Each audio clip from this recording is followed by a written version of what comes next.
Ouais. En fait, c'est dès que tu fais. Ouais, Bah, c'est toi, du coup. Je suis désolé. non, j'ai pas envie de la faire ainsi. Bon, bah, Ok, c'est bon. Attends.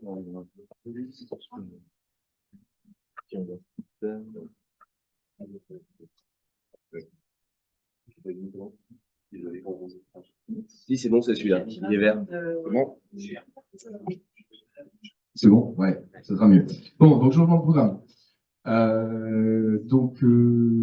Bon, vous avez eu mon nom deux fois. En fait, un de mes collègues n'a pas pu venir. Donc, je le remplace sur la présentation qui devait avoir lieu sur QG Cloud. C'était pour enchaîner avec Mergin. Je pense que dans la logique du planning, c'était bon.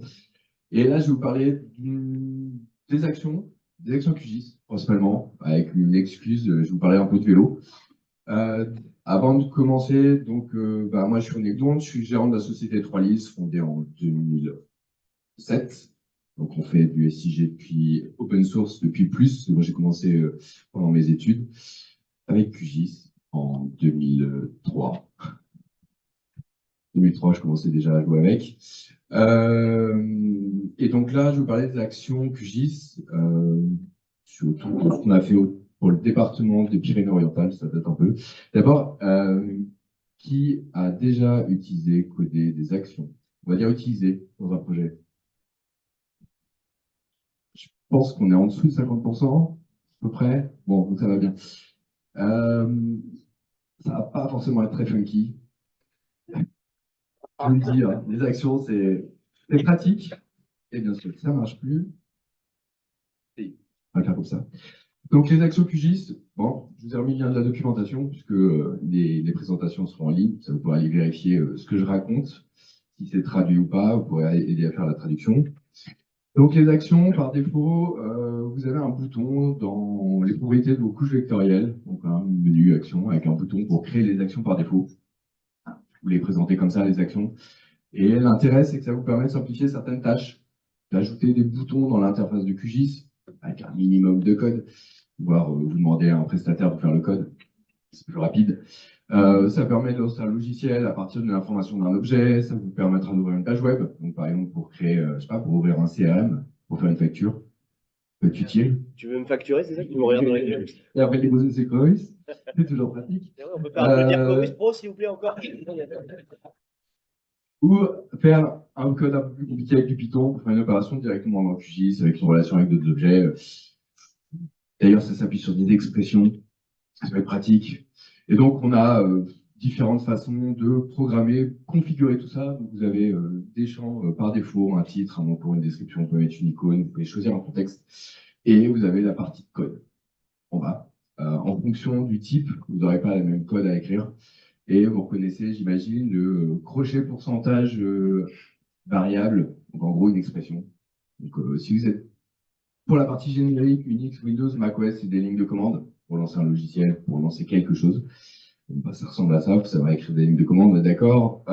Ensuite, on a les pages web, et là, on a plusieurs possibilités, soit une simple URL, par exemple, ouvrir OpenStreetMap, centré sur le clic de la carte, ou centré sur un objet, pour voir s'il est enregistré dans OpenStreetMap et pouvoir le rajouter derrière. Ou alors carrément envoyer de la donnée sur une URL, donc participer en gros, remplir un formulaire directement depuis quelque chose, avec différentes façons de faire. Vous avez aussi la possibilité de faire du code Python. Pour les développeurs, pour l'habitude un peu de l'API, on se retrouve dans le contexte plus ou moins de QGIS, mais avec des variables en plus, et en fait, c'est comme ça qu'il faut le prendre. En gros, ce bloc de code là, il va être évalué par QGIS, il va remplacer toutes les expressions qui sont entre pourcentage, crochet pourcentage, par la valeur réelle du contexte dans lequel il est, et il exécutera ensuite le code Python. Donc, il faut faire attention quand on rédige ce genre de choses. Et donc, on a différents contextes, je présentais, avec le champ. Donc, ça vous permet de faire sur clic droit dans une cellule et d'avoir une action associée. Vous pouvez associer des entités, vous allez retrouver dans la table attributaire, dans une colonne action, des boutons, vous allez pouvoir retrouver dans les formulaires des actions directement. Et donc, vous pouvez faire quelque chose avec un objet. Le canevas, en gros, vous cliquez sur la carte, vous faites quelque chose avec. Ouvrez OpenStreetMap. La partie formulaire, alors là, bon, c'est des ajouts, enfin, c'est récent, ou pas totalement. Ça vous permet de dire que ce type d'action ne pourra être accessible dans le formulaire que sous forme d'un bouton, et pas autrement.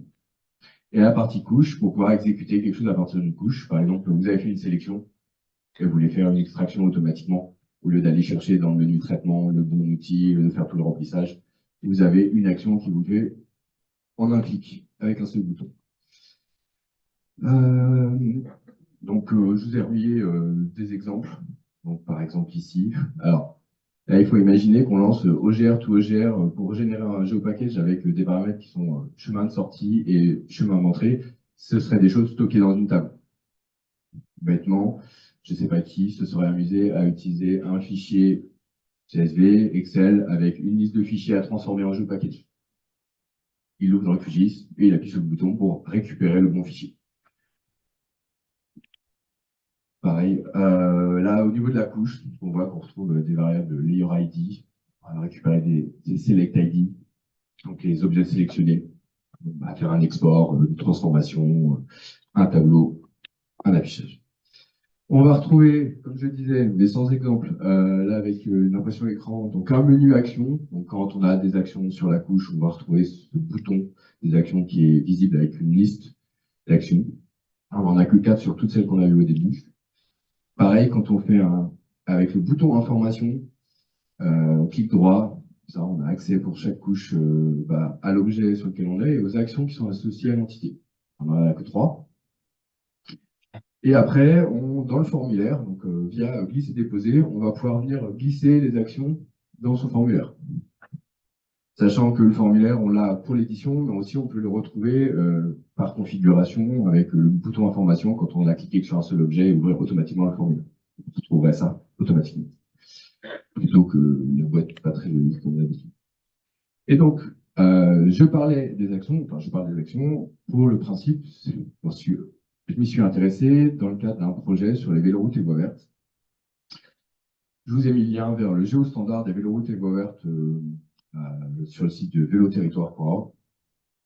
On a en fait, on a en France, une standardisation des données type véloroute et voies vertes. Ici, exemple de la véloroute du col de la Côte Vermeille. Là, c'est la route pour monter au col de Banyuls. Il y a une épingle à cheveux là juste en bas et on a une superbe vue sur Banyuls, vous voyez derrière, les maisons roses et la mer Méditerranée.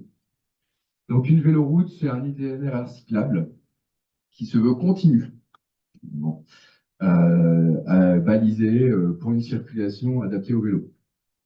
L'idée des véloroutes, c'était d'essayer de créer des autoroutes, des grandes routes pour se déplacer de façon douce sur tout le territoire, que ce soit européen, national, régional ou départemental. Et on a aussi des voies vertes, comme ici, une voie balisée,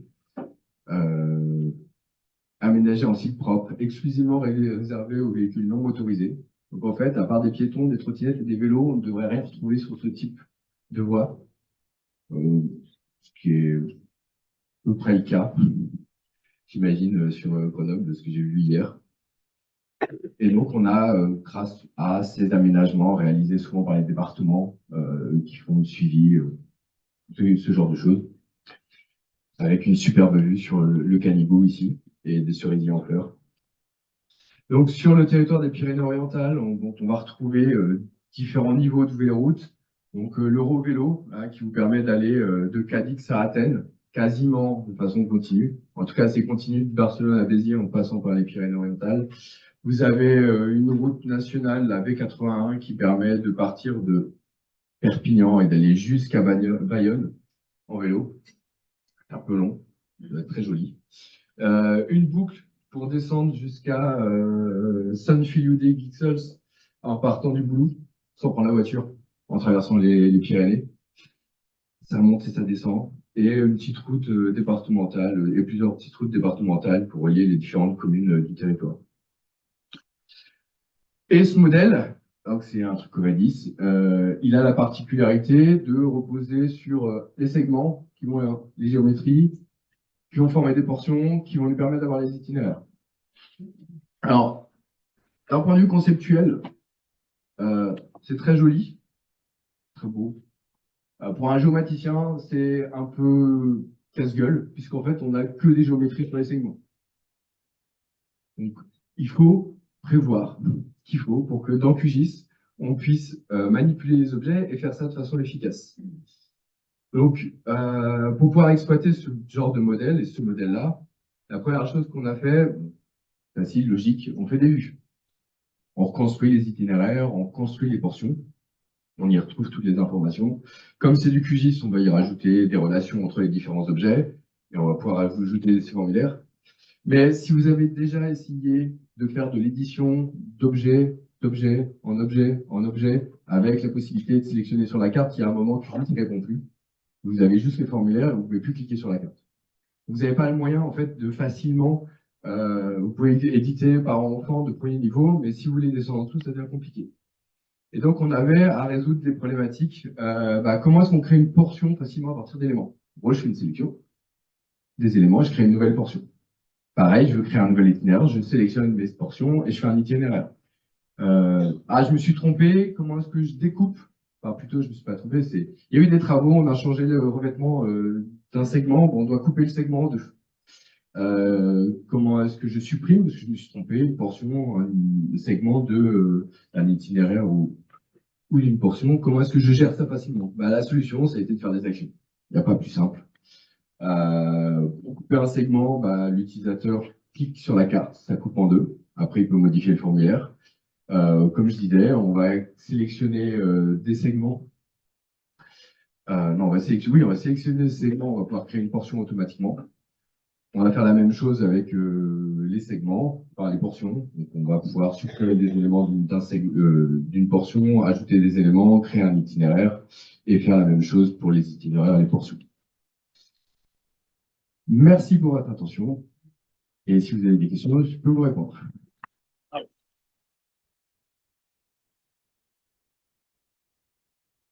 Bien, merci. Est-ce qu'il y a des questions? Est-ce qu'il y a encore un micro? Ouais. Ouais, je vais mettre, je vais le prendre dans l'autre. Ouais. Est-ce que tu es venu en vélo du coup? Non, j'ai pris le train. D'accord. Bon. Allez, c'est parti. Nicolas Rochard, plateforme Géo-France, une information en Hauts-de-France.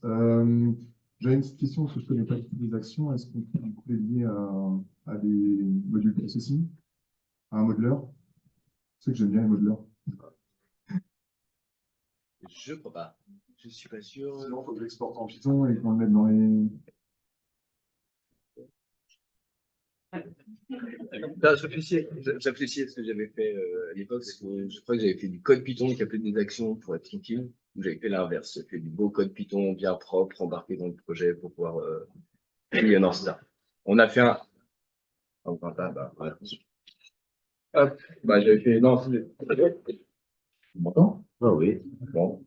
Non, c'est comme ça. J'avais fait un plugin pour pouvoir utiliser les actions, pour embarquer tout un tas de fonctionnalités et pour pouvoir les réutiliser. En fait, le fait d'ajouter, supprimer un objet d'un parent est une méthode assez générique qu'on peut réutiliser ou qu'on pourrait réutiliser. Merci.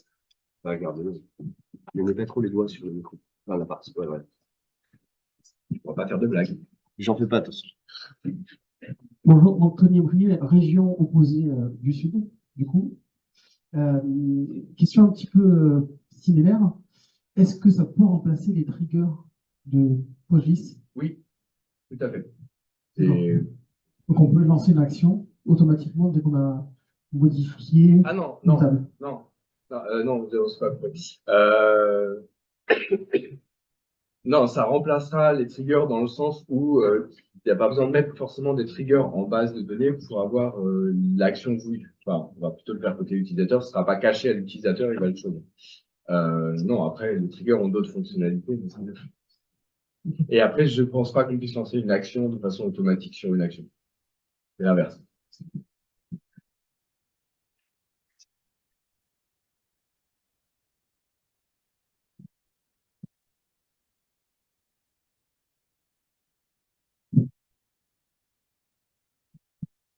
Bonjour, Idriss Adjepakreus, de Vélo et Territoire, justement. Donc, merci pour votre travail. La question qu'on se posait, je suis ici avec mon collègue, est-ce que le conseil départemental, ils utilisent toujours du coup ce modèle, enfin, ces actions-là que vous avez développées? Comment ça se passe pour eux?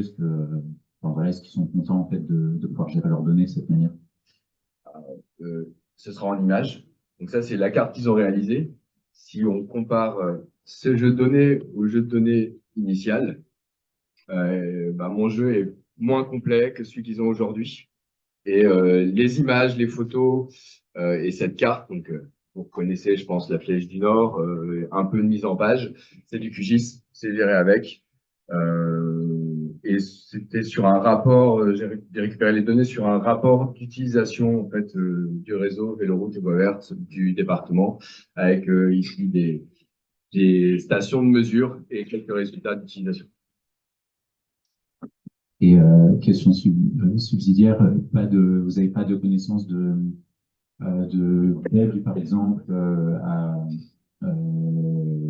lors de la modification de géométrie de segments, de portions, tout se fait bien, parce que je sais qu'il y a d'autres systèmes, par exemple, qui utilisent la segmentation dynamique avec d'autres logiciels, où globalement ça fonctionne, mais voilà, parfois il y a quand même des ratés. Là, vous estimez la fiabilité de ces actions Je n'ai eu aucun retour négatif ou demande de correction en 3 ans. Voilà. très positives. Voilà. Ouais, il y a une question au premier rang.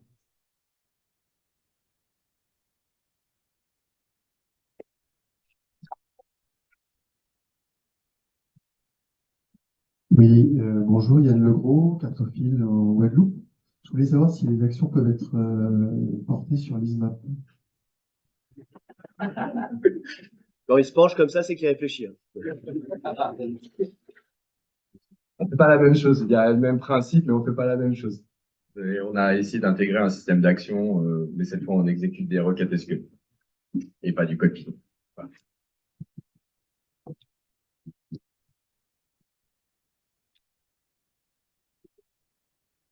D'autres questions? Oui. Ah là, ça va chauffer sur les jambes. C'est bon, c'est des ça. Tu veux pas le faire? Bah non, c'est pour ça que je m'assois. En mettant. Bonjour Thomas Durette, Méridville. Si j'ai bien compris, il y a des actions qui font des modifications de géométrie. Ces modifications, elles ont été réalisées grâce à des librairies plutôt internes de QGIS ou c'est des librairies externes type GeoPanda ou... Tout interne. C'est très très léger, c'est que des fonctions de QGIS. Et les modifications de géométrie, à part le fait de couper le segment qui crée 2 objets, le reste, ça n'est en fait que des relations qu'on va gérer entre les objets. Donc on rajoute les étapes, on rajoute les différents éléments qui sont dans le modèle. Enfin, les étapes ou les éléments proportionnels. On joue que sur les relations. En fait, on va éviter des tables qui sont un peu cachées derrière. Et on lance un rafraîchissement. On demande à la vue, enfin, on demande à QGIS d'aller redemander la vue pour qu'il fasse l'affichage quand même.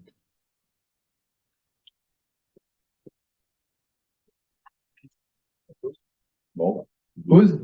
Ah, ouais. Bah, du coup, est-ce qu'il y a encore une question ou pas du tout? Non? Bon, très bien, mais je vous propose d'aller faire la pause. Donc, ça se passe au bar de Rousse, juste à côté. On se retrouve dans... à 11h10, pétante. À tout à l'heure, merci. Vous relevez quand même.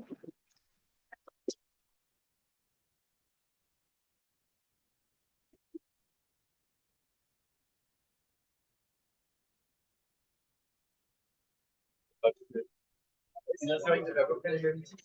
Oui, que j'ai bugué à ce moment-là, je viens de réveiller, mais c'est la même. Les gens, je les voyais. Ouais, la troisième taille, donc, ils ont tous plongé en programme. Vous n'avez pas écouté? Bah, en fait, on a fait quand même un peu de confusion là. Je vais trop sur la mission de mission.